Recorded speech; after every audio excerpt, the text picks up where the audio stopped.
Hello. It's Samantha Nolan-Smith here for our Tuesday morning chat. I'm just getting myself comfortable.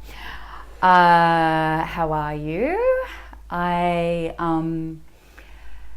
This week I'm following on from last week. So last week we were here talking about, hi Galara. Last week we were here talking about the importance of having a visibility strategy and the three components that you would look at, not all at once because you'll go crazy, but happy birthday. I can say that now in person, or, voice to whatever this is, voice to typing. So last week we spoke about traffic, connection and authority, and the importance of choosing one of those as for each season as you grow your business. And it might be that you just spend a whole year on authority, or you might spend a whole year on traffic, but certainly a season to, and by a season I mean like the seasons, so 3 months, to get a sense of what you're doing, what's working, what's not working. For some of these things, it's going to take more than a season to see the return, and it's really useful to give it a bit more time to see, well, what am I getting back for my efforts, and then to tweak it. So today I wanted to build on that and talk about the blocks that show up for each of the three areas, so that everybody's aware of why you might not be implementing something in that category, and why you might hear me say, have you got a visibility strategy? And either you just ignore me completely, or you know that you're really good on one area and you're just you just keep blanking on one of the others. So traffic, first one. What are some of the blocks that might come up around traffic? And by traffic, I mean eyeballs. I mean getting people to even know that your brand exists. Whether you're a personal brand or business brand, doesn't matter. If your business isn't known by enough people, it can't be sustainable. So some of the blocks that come up around actually getting traffic are being seen by strangers. When I did some clearing around traffic blocks, I discovered an old story that some of you might resonate with, which is the story of stranger danger. And I remembered a whole thing of when I was in primary school, we had a neighborhood watch initiative came into my community, and I started to get really fearful of strangers. And I'm not saying neighborhood watch is a fantastic thing. I think it's really important to protect children, but what it had done to me is given me the idea that the world was a very dangerous place, that strangers were never to be trusted, and that you shouldn't try and engage them at all. And, that's probably totally, I mean, as a child, there's a different kind of set of criteria there. But as an adult, when I was trying to then grow a business, that I was coming up against that all of the time, that strangers are dangerous. And so what would happen is every time I would see people had joined my list, I would feel really panicked. I'd be like, who are these people? And I'd be very scared that I didn't know them. I didn't know who they were or what they wanted from me, even though I had put an opt-in out and invited them to come and join the list and talk to me about whatever I was talking about at the time. But the fear overrode all of that. So I had to really clear that out and step into adulthood around that. But there are loads of other reasons that you might have traffic blocks about being seen as successful. The more traffic that you get, the more people see you, the more people perceive you as successful. Whether or not you're converting is, of course, a whole nother conversation. And then this fear of trolls, this whole fear of who's out there who might get me or be after me or can I let anybody into my safe little community? Totally recognize that fear. Good. Okay. Not good that it's there, but good that I'm glad that it's resonating. So that's the first one to have a look at. Do I have, if I've decided that my strategy for this season is around traffic, am I actually okay with being seen by strangers? Am I okay with, do I feel okay with having my work out there in the world and viewed by people who don't know me well, who don't know my intentions, who might misunderstand me, who might intentionally misunderstand me, or who might be out to harm, whether it's you individually or just, trolls aren't necessarily, they're just trolling for anybody they can harm, really. So all of that fear needs to be cleared out. And that is the other part of the strategy. When you're developing up your strategy for the season, if you've said, okay, traffic is the strategy, you want to first take the time with clearing any fears, any blocks that would sabotage you from implementing a strategy effectively. So that's the first one. Okay, then the second area that you might want to focus on with your visibility strategy is connection. And this one for me has always been a more comfortable one. So I've always been great at, felt very open about being connected to the people in my community, but I've just kept the community at a safe size. So connection, but I'm not, that's not the case for everybody. Lots of people, the big fear in the connection one is the fear of intimacy. It's the fear of people really, of being exposed, of being vulnerable, of people really seeing you. Not seeing you as this, this person who's on a pedestal and away from you, but somebody who sees you for you. So you're getting way more down into the area of real exposure, and that can feel really terrifying to a lot of people. So one of the things that I see come up around this is the fear around being, the connection point being, but I'm not perfect. So if I'm not perfect, then I can't, this fear of, I can't just talk about my journey. I can't talk about the challenges that I have in my journey, and I can't talk about the where things go wrong because I'm supposed to be some kind of expert, and brings up perfectionism, exactly. And so lots of people feel like, I won't blog until, because who am I to blog about this topic when I haven't got it all sorted either.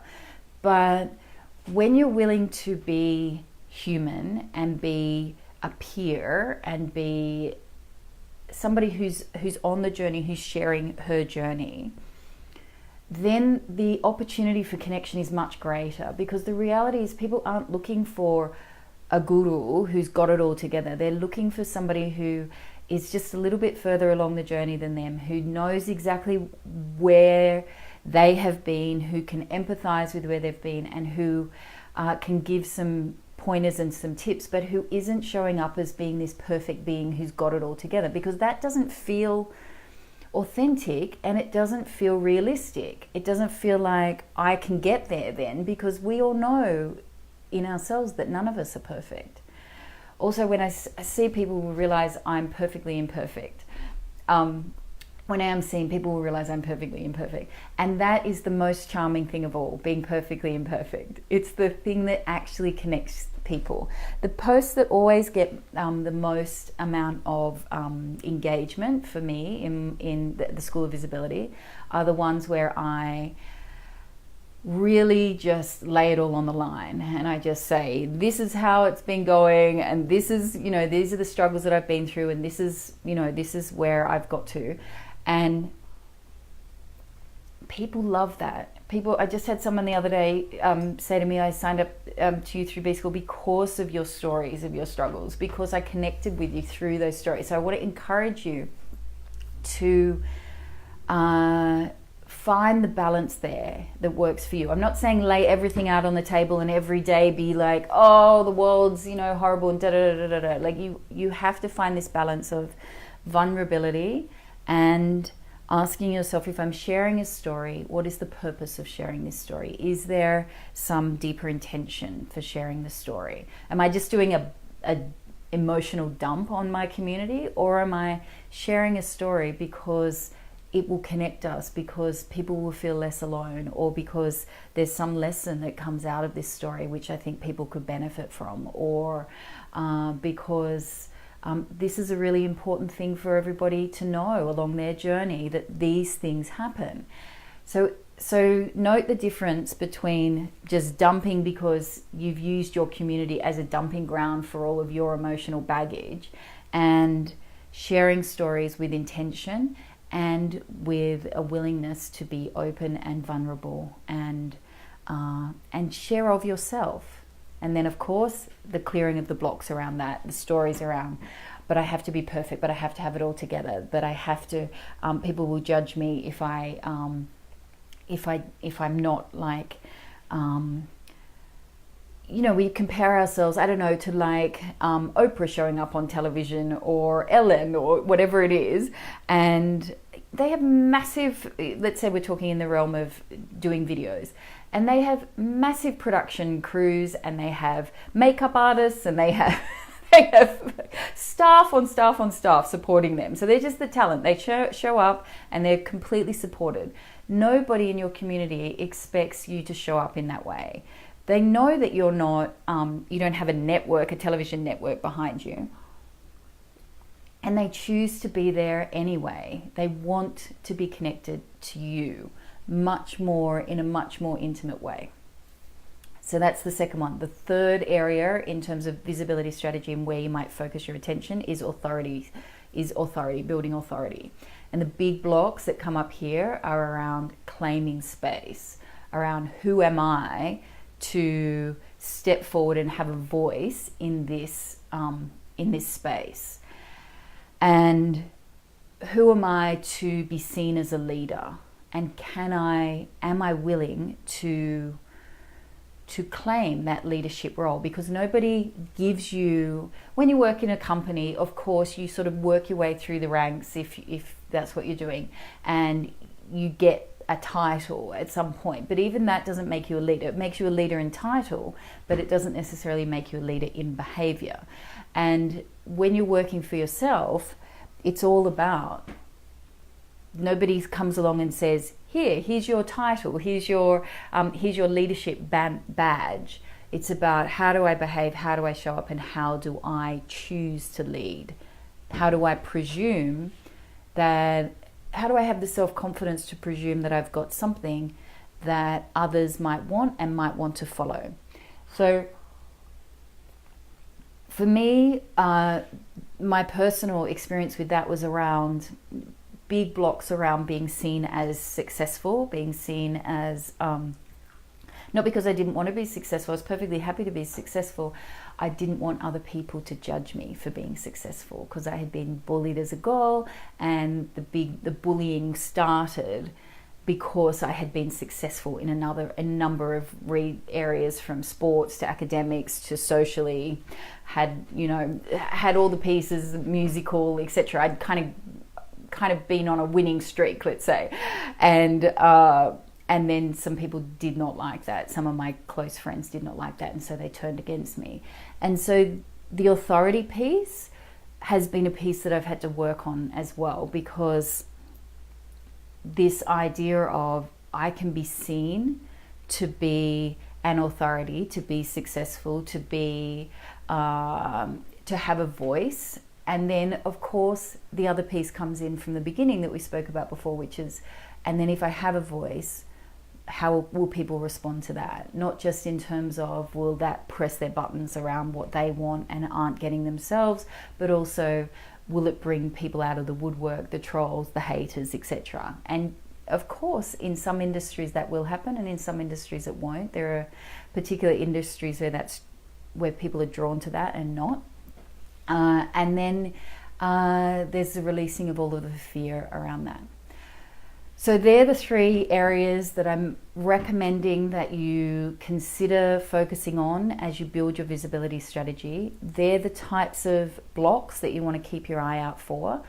And again, when you're deciding what's the area you're going to focus on for this season, because we're into the next season, whether that's autumn or spring, depending on where you are in the world,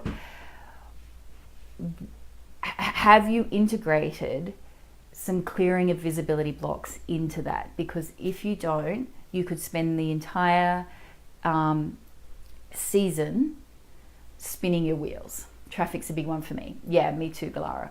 That's always been my biggest challenge. So for me, really, it was a lot of compassion key. It was a lot of this lifetime and karmic stuff, particularly clearing that out. That was huge for me. When I did the class, I've got that class called Reclamation, which is about Reclamation, the Power of Witches. For me, that was a massive clear out. I think you might, I'm not sure if you've got that, but I feel like maybe you've got that as one of the bonuses at some point, Galara. But what that did was take me back to all of these clearing out around the mob, around all these different consciousnesses of being persecuted and the mob turning against me, and they were terrifying. And I had to keep clearing around the persecution imprint in order to and so this lifetime really had just shown up as the bullying was the way it showed up in this lifetime, but there was many experiences before that of burnings and hangings and all sorts of stonings, all sorts of horrible things. So all of that was hanging over me. So there was no way I was going to build traffic with all of that going on. There was just no way. And then when I did a lot of that work last year, actually, a lot of particularly the persecution imprint. I think that's a huge one for so many of us. Now I feel completely at ease. I actually celebrate. I finally love it when people join my list. I finally celebrate. And I'm like, yes, please bring me more. So that's the benefit of doing the visibility block clearing. Let me know which one. So is traffic the one then you're going to spend this season on, Galara? Let me know. It's good to make this commitment in public. I can't tell you. It feels like complete 180 transformation from how I felt about traffic before doing that work to how I feel about traffic now.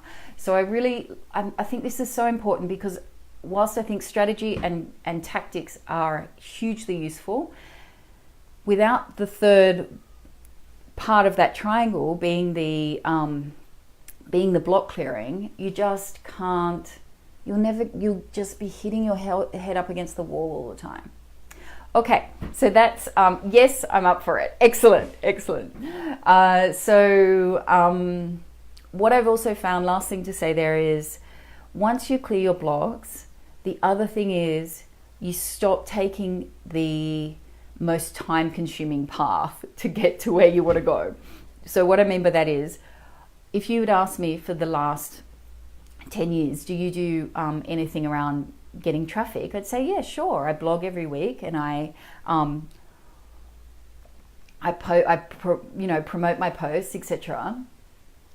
But if anybody said, well, do you do any keyword stuff around SEO, or have you looked at actually how you're ranking in search engines? Have you looked at anything that's actually very much less time consuming and much easier to benefit from? I would have gone, oh, because when the block is there, what the block does is you do work, but you do the work that doesn't lead to immediate results, because you're trying to avoid the result that you say that you want, if that makes sense. So once I had done some more clearing, I then was able to be led to the ways of generating traffic that were much easier. Some of them were paid, some of them were like just advertise, some of them were like, oh, just use a little bit of, like, get some tiny amount of knowledge about hashtags, or get a little bit of knowledge about keyword searching, or actually look at your Google Analytics and see where you're getting traffic, and then put more effort into that rather than continuing to do more and more and more and more and more work on stuff that you don't know whether it's getting you traffic or not. Like, just get a little bit strategic about this. And that wasn't possible until I'd cleared my blocks. I do the work which is leading to minuscule results. Exactly. So first clear the blocks, then open to strategies and tactics that will achieve the results that you actually want, as opposed to the results that your blocks will allow you to achieve. That's the big takeaway from this, I hope. Okay, lots of love. I hope this has been helpful on your birthday eve, I guess. We're already celebrating for you here. Everybody else who watches this on the replay, or who listens to this, let us know what are you going to focus on. What is the block that really resonated for you, that you think, oh, okay, yeah, that's the one I need to put some effort and time into. And yeah, let's have a conversation during the week. Okay, big love. Bye. My pleasure.